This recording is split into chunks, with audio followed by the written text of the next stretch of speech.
अपने पसंदीदा शो के फुल एपिसोड देखने के लिए अभी डाउनलोड करें दंगल प्ले ऐप।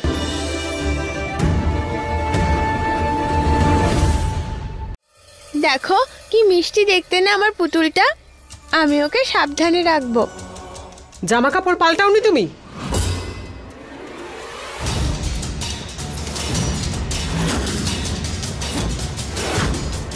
ভালোই তো, আমার এই ড্রেসটা পরতে ভালো লাগে। কি বলেছিলাম বাড়ির বউ কিরকম জামা কাপড় পরে? কি বলেছিলাম আমি? তুমিই তো বলেছো বর যা গিফট দেবে সেটা নিয়েই খুশি থাকতে হবে, তাই আমিও নিয়েছি।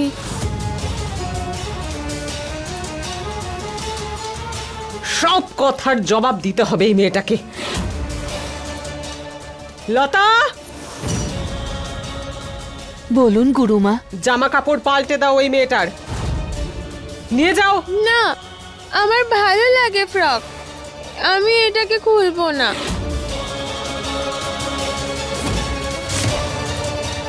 এটা চাই তো, তাই যেমনটা বলছি তেমন করবে, বুঝেছ? নিয়ে যাও। মা, তুমি একটা বাচ্চার সাথে এরকম কি করে করতে পারো? ওর উপরে এত দয়া দেখাতে হবে না। আর হ্যাঁ, আমি তোমার মা, কিন্তু পৃথিবীর কাছে গুরুমা, আর আমি যেটা চাই সেটাই করতে পারি।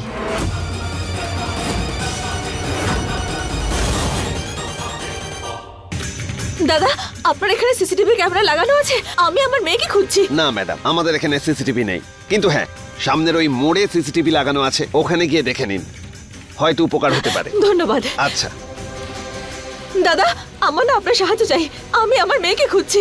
ও কিছুক্ষণ আগে এসেছিল এখানে, আপনি আপনার সিসিটিভি ক্যামেরা দেখুন না একটু। হ্যাঁ ম্যাডাম।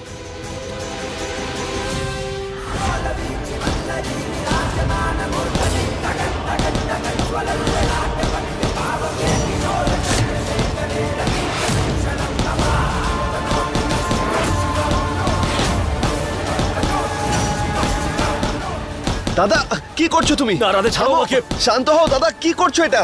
ছাড়ো আমাকে রাধে। কেন করছো দাদা তুমি? কেন করছো? আর কেন নিজেকে কষ্ট দিচ্ছ? রাধে, আমি হেরে গেলাম। নিজের মেয়েকেই বাঁচাতে পারলাম না আমি। কেমন বাবা আমি তো সেটাই বুঝতে পারছি না। আমার শাস্তি পাওয়াই উচিত। মহুয়ার মনে হয় যে কৃষ্ণা হয়তো আমাদের মেয়ে ছিল না বলে আমি ওর যাওয়াতে কোনো কষ্টই পাইনি। আমার শাস্তি পাওয়া উচিত, মহুয়ার নয়।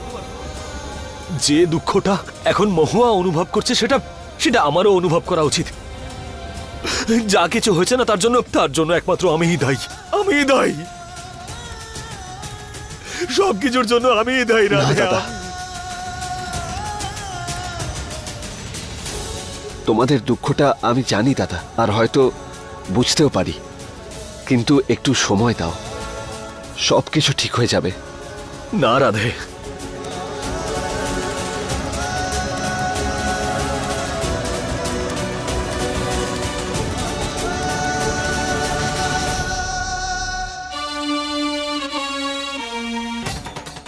দেখছিস তো তুই, কৃষ্ণার জন্য সবাই কিরকম কান্নাকাটি করছে পাগলের মতো। আর যে এখানে বেঁচে আছে তার কথা তো কেউ ভাবছেই না।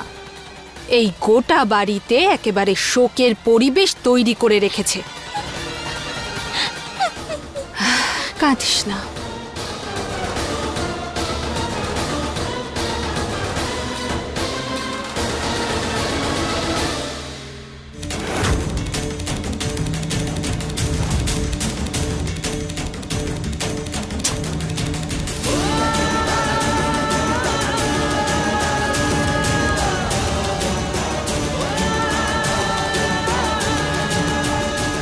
কৃষ্ণা নাকি অন্য কেউ?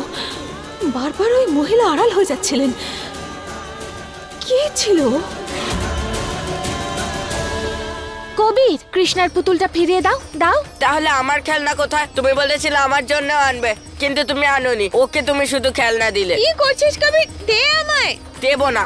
দেখ, জেদ করিস না, ওটা ভেঙে যাবে কিন্তু। আমি কোনোভাবেই দেব না। দে কবির।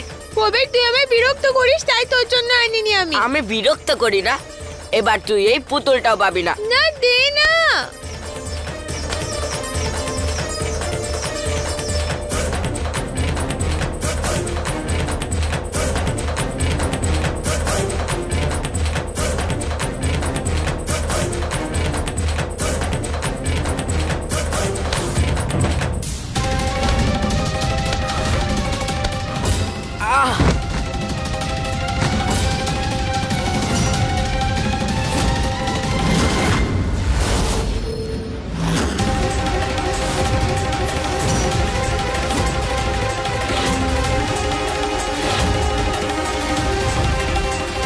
মা আসলে কবিরই প্রথমে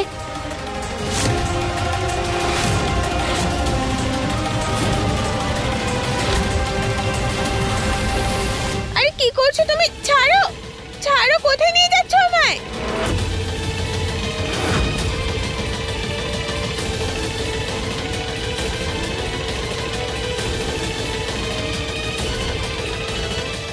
আমায় কেন আটকে রাখছো? কবির করেছে এইসব কিছু। খোলো আমায়। শোনো, আমার অন্ধকারে খুব ভয় লাগে, খুলে দাও আমায়।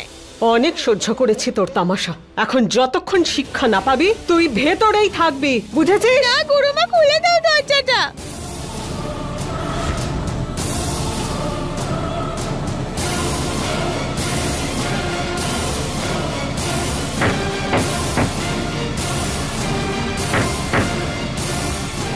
আরে খোলো গুরুমা, খোলো।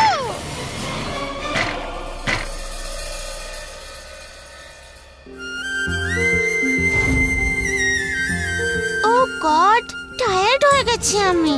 আন্টি কত হোমওয়ার্ক দেয়, আমি আর লিখতে পারবো না। গৌরী সোনা, আরেকটুখানি তো বাকি আছে, তাড়াতাড়ি শেষ করে নাও।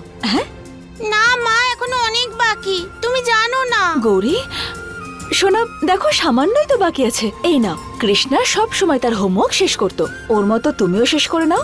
চলো লেখো। তুমি শুধু কৃষ্ণাকেই পছন্দ করো তাই না মা? আমার থেকে বেশি ওকে ভালোবাসো। ওর চিন্তাই করো তুমি সব সময়। তোমার মনে হয় ও আমার থেকে পড়াশোনায় বেশি ভালো? সব কিছুতে ও ভালো।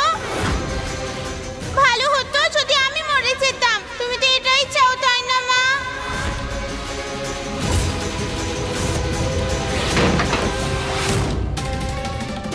মহুয়া,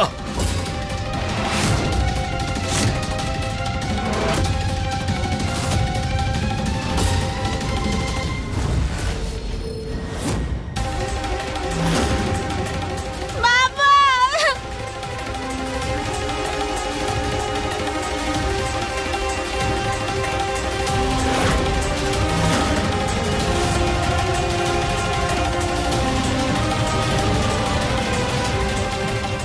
আর মহাদেব, কি করলাম আমি? শোনো, আমি আছি তো, তুমি একদম ভয় পেও না। গৌরী সোনা, আমায় ক্ষমা করে দাও, আমি ভুল করে ফেলেছি। আমি এরকম করতে চাইনি সোনা, আমি তো শুধু তোমায়। এবার সত্যি সত্যি মহুয়া নিজের দুই মেয়ের কাছ থেকেই দূর হয়ে গেল। সরি সোনা, জানি না আমার কি হয়েছে, আমি তো, ক্ষমা করে দাও আমায়। আরে এখন ক্ষমা চেয়ে কি হবে? যা হওয়ার তো হয়েই গেছে, তোর ভেতরে সত্যি বাইরে এসেছে। বড় মা, গৌরী এসব কিছু বললো তাই আমি নিজেকে সামনে। আরে তো কি ভুলটা বলেছে ও? ঠিকই তো বলেছে। তুমি তো নিজের সন্তানের থেকেও বেশি কৃষ্ণার কথাই ভাবো। অন্য কেউ থাকলেও মহুয়া এই কথাটাই বলতো, আর ও তো বেচারি বাচ্চা, ও যেটা দেখছে সেটাই বলছে। তুই চিরকাল আমাদের গৌরীকে পর করে রেখেছিস। দেখ, আজ আবার তোর রাগ বাচ্চার ওপরেই ঢাললি।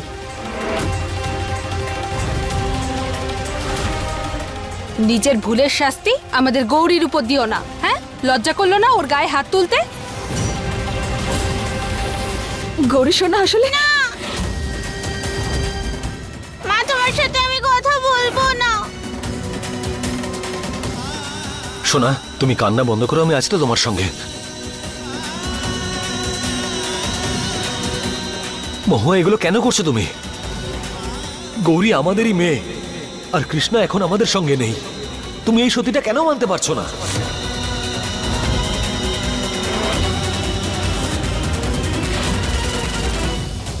পুলিশ, আমি অসহায় না হলে তোমাকে বলতে পারতাম যে কৃষ্ণা আমাদের মেয়ে।